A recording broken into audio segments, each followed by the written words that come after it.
አንዳንድ ጊዜ በጥሩ ነገር ለመስራት ብትፈልግ ኮከቦች በአንድነት ይቆራረጣሉ።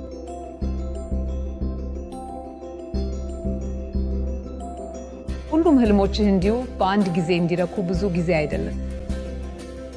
አንዳንድ ጊዜ ግን ይሆናሉ እና እኔ የምሰብስበው የዓለም ሁሉ በአንድነት ሲሰራ ነው።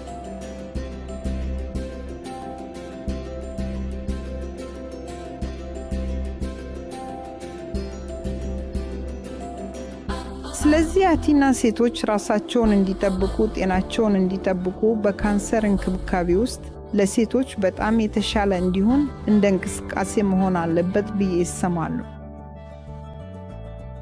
እዚህ በተቋም ውስጥ ሴቶች ብቻ ሳይሆን ሕክምና እንዲያገኙ የግል እንክብካቤ፣ ክብር፣ ደህንነት፣ ምስጢርነት እና ሁሉም ነገር በትክክል ይጠበቃል። እና ይህ ብቻም ሳይሆን እነሱ ራሳቸውን እንደ ቤተሰብ ሲሰሙ የሚችሉበት ውብ አየር ይኖራል። ፕራታፕ አቶ 4 ልጆች አሉኝ ብለው ነበር የሚነግሩ። አቶ ሆይ 5ኛ ልጅ ይውሰዱ። ስለዚህ አዲስ ጉዞ ነው፣ ግን እኛ አስቀድሞ ተሳትፎ ማለት የተወሰነብን ጉዞ ማድረግ ነው። ይህ ጉዞ በተወሰነ ጊዜ እና በተወሰነ አቅጣጫ የሚደረግ ነው።